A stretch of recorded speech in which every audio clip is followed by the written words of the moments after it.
Hello दोस्तों, स्वागत है आप सभी का। आज के दिन सबसे ज़्यादा जो कॉल्स आए और बहुत सारे लोगों को बेचैनी सी महसूस हुई है। ठीक है, मैं ये नहीं कह सकता कि सिर्फ 3 लगन के ही लोग थे, बाकी लगनों के भी लोगों में ये प्रभाव आया होगा, लेकिन उतना ज़्यादा नहीं आया जितना कि 3 लगन के ऊपर बहुत प्रोमिनेंटली देखने को मिला।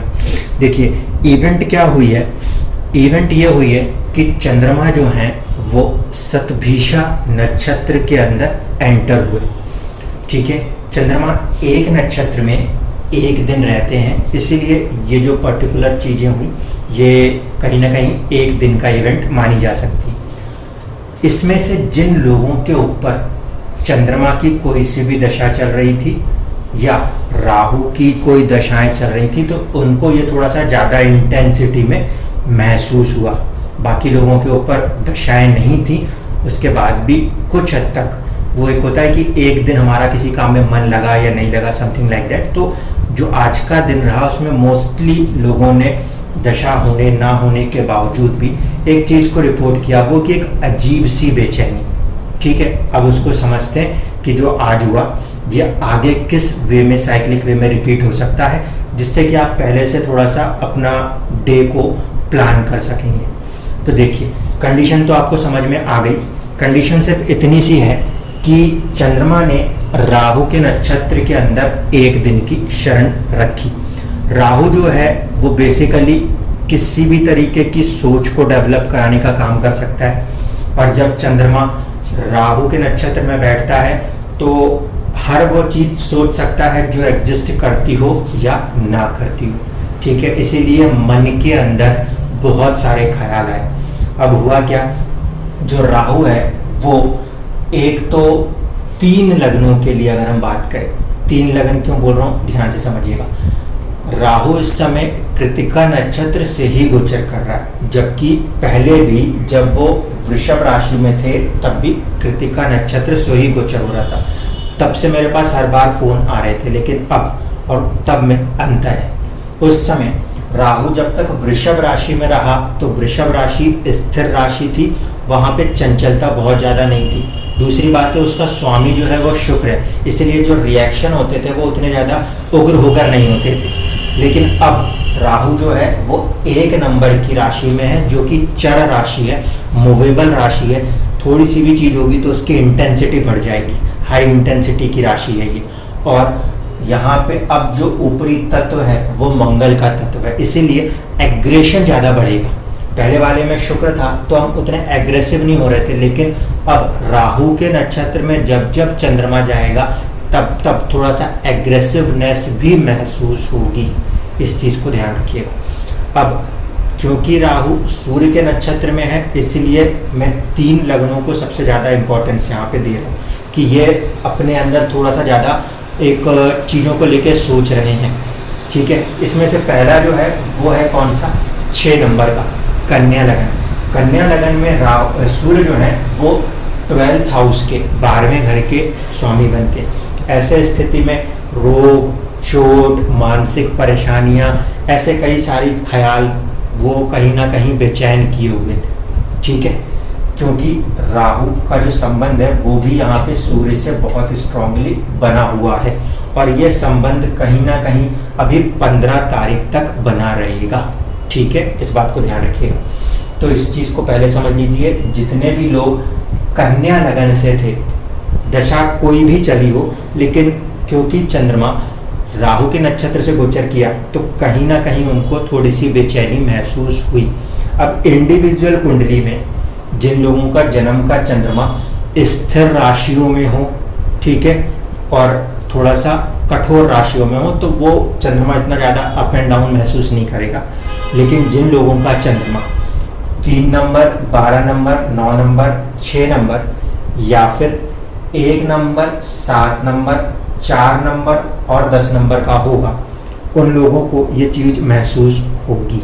ठीक है, चंद्रमा की राशि का भी एक प्रभाव होता है, इसलिए लगन के अंदर खासकर उन लोगों को ये ज़्यादा इंटेंसिटी से महसूस हुआ होगा जिनके ऊपर या तो दशाएं चल रही हों, या फिर जिन लोगों की कन्या लगन में राशि कौन सी बनी हो, राशि बनी हो मेष या फिर मिथुन, कर्क या फिर कन्या, या फिर आपकी तुला राशि रही हो, धनु राशि रही हो, या फिर आपकी कहीं ना कहीं 10 नंबर यानी मकर राशि रही हो, तो ये चीज़ फील हुई है। इसी तरीके से जो 12 नंबर मीन लगन की बात करें तो मीन लगन वालों को भी ये चीज़ फील हुई, लेकिन मीन लगन में रीज़न क्या है, देखिए यहाँ पे चंद्रमा छठे भाव में आके बैठा है, इसलिए थोड़ा सा ज़्यादा उस भाव का भी प्रभाव कर रहा है, एग्रेशन यहाँ पे ज़्यादा बढ़ रहा था। यहाँ पे चंद्रमा जो है वो 12वें घर में है। 12वां घर भी हमने देखा है मानसिक परेशानियों को दिखाता है, तो किसी ना किसी बात को लेके मन में कुछ ना कुछ उलझन बनी रहना, उसको लेके हम परेशान है, समथिंग कुछ ना कुछ होकर भी यहाँ पे भी चीज़ें बन रही थी। यहाँ पे राहु के नक्षत्र में है, राहु सूर्य के फॉर्मेशन में है, जो कि छठे घर को दिखाता है। छठा घर यानी कि सर्विस को लेके या तो बहुत ज़्यादा चीज़ों को सोचा गया, या फिर रोग, रिपु और ऋण को लेके सोचा गया। ठीक है, तो ये वाला जो पर्टिकुलर हाउस है, रोग, रिपु, ऋण और सर्विस, तो इन्हीं किसी एक मैटर को लेके आप बहुत ज़्यादा सोचते हुए नजर आए हैं। चंद्रमा यहाँ पे भी 12th हाउस में है, इसलिए यहाँ पे भी जो दिन है वो थोड़ा सा मानसिक कष्ट को कह सकते हैं, या एक चुनौतियों के साथ यहाँ से भी गया। दोनों ही फॉर्मेशन में, क्योंकि मंगल का भी साथ है चंद्रमा को, तो देखिए इस पर्टिकुलर कुंडली के लिए चंद्रमा 1st और 9th लॉर्ड है, तो यहाँ पे इसके साथ में हुआ गोचर एक फ्रूटफुल वे में भी रिजल्ट कर सकता था। जबकि कन्या लगन में मंगल जो है वो अष्टम के स्वामी और तृतीय भाव के स्वामी होते हैं, इसलिए कन्या लगन वालों को थोड़ी सी ज़्यादा बेचैनी, नेगेटिविटी थोड़ी सी हायर लेवल की रही है। इसके बाद जो मीन लगन है उसमें नेगेटिविटी हल्की फुल्की है, या तो वो सर्विस को लेकर है या अपने स्टेटस को लेकर है, कुछ इस तरीके की चीज़ों को लेकर है। यहाँ पे एक मानसिक अशांति रही है, बहुत ज़्यादा नेगेटिविटी नहीं है कंपेयर टू कन्या लगन। इसके बाद बात करें 10 नंबर मकर लगन। मकर लगन के साथ एक सिचुएशन अलग ही चल रही है। एक तो ये कि यहाँ पे राहु केतु जो है वो 4 और 10 में चल रहे हैं, इसीलिए काम को लेकर, काम में बदलाव को लेकर किसी बात की फ्रस्ट्रेशन हो सकती है। दूसरा, राहु नेचुरली 4th हाउस में बैठा है, जो कि मन को रिप्रेजेंट करता है, इमोशंस को रिप्रेजेंट करता है, और वहाँ पे राहु का बैठ जाना मन के अंदर बहुत ज़्यादा एंजाइटी बनाए रखेगा। तो जिन लोगों का मकर लगन है उनके लिए यहाँ पे राहु का फॉर्मेशन जो है वो सबसे ज़्यादा एंजाइटी दे रहा है। ठीक है, यहाँ पे आप शांति मंत्र को यूज़ कर सकते हो, और राहु के मंत्र मत उठा लीजिएगा। ठीक है, यहाँ पे अगर मानसिक तौर पे या फिर मन के अंदर बहुत बेचैनी बनती हो तो राहु शांति मंत्र यूज हो सकता है। दूसरी चीज़, यहाँ पे भी चंद्रमा राहु के नक्षत्र में आया है, राहु 4थे घर में बैठा हुआ है, इसीलिए मन के अंदर यहाँ पे भी बेचैनी सबसे ज़्यादा हुई है।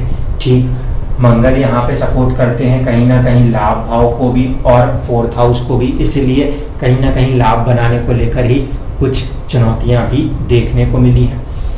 अब ये तो हुआ कि अभी ये चीज़ें इनके साथ हुई हैं, लेकिन आगे ये साइकिल फिर कब कब रिपीट हो सकती है इसको भी समझ लीजिए। 5 मई को चंद्रमा जब आद्रा नक्षत्र में आएंगे, यानी कि 3 नंबर की राशि में यहाँ पे चंद्रमा होंगे, तो इतने लेवल की एग्रेशन तो नहीं आएगी, लेकिन फिर भी कहीं ना कहीं इस तरीके का थॉट प्रोसेस आपके मन में बना रह सकता है। ठीक है, इसी तरीके से यहाँ पे देखें तो जब ये आद्रा में आएंगे तो ये होगा इनके लिए 4था भाव। 4थे भाव में चंद्रमा बलवान होता है, मन को खुशी मिलती हुई दिख रही है। यहाँ पे हो सकता है कि आपका कोई जॉब रिलेटेड काम बन जाए, वो चीज़ें भी आपको, या आप इंटरव्यू देने गए हो वहाँ पे अपने आप को थोड़ा सा परेशान या फ्रस्ट्रेशंस महसूस हो रही हैं, या कुछ ऐसा लग रहा है कि क्या होगा क्या नहीं होगा कि थॉट प्रोसेस, तो यहाँ पे भी 5 मई को ऐसा हो सकता है। इस कुंडली में देखें तो यहाँ पे चंद्रमा 6ठे भाव में रहेंगे, यहाँ पे भी सर्विस को लेकर थॉट प्रोसेस हो सकती है, साथ ही साथ बीमारी या चोट को भी लेकर हो सकती है, ऋण को लेकर भी हो सकती है। तो 5 मई को भी थोड़ा सा आपको पहले से केयरफुल रहना है, इसलिए मैं कह रहा हूँ कि डे को पहले से प्लान कर लीजिए। 5 मई की तारीख को यहाँ पे अगर ऐसी कोई मूवमेंट है तो उसमें पहले से अपने आप को कूल डाउन रखिए।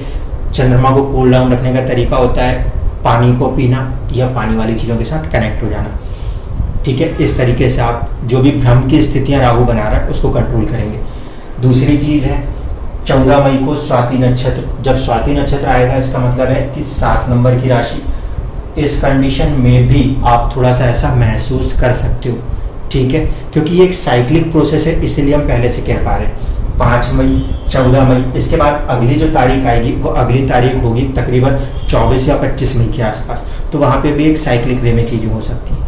मेन रीज़न जो हुआ वो फॉर्मेशन बिल्कुल क्लियर है, राहु और राहु का 1 नंबर की राशि में रहना, जो कि एक एग्रेसिव राशि है।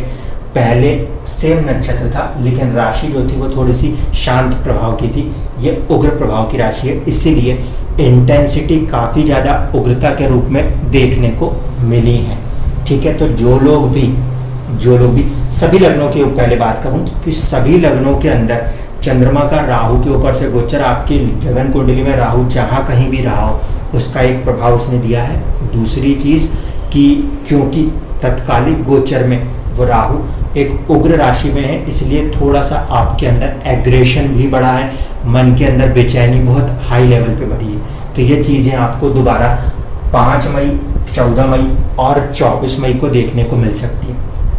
इन 3 तारीखों को थोड़ा सा सोच समझ के प्लान कीजिएगा, क्योंकि आप कोई काम करने जा रहे हो और फिर मन में एग्रेशन हो तो वो काम खराब होता है। इस चीज़ को ध्यान में रखते हुए आप आराम से अपने आप को कूल माइंडेड रखते हुए चीज़ों में आगे बढ़ जाइएगा, कोई दिक्कत नहीं आएगी। ठीक है, धन्यवाद।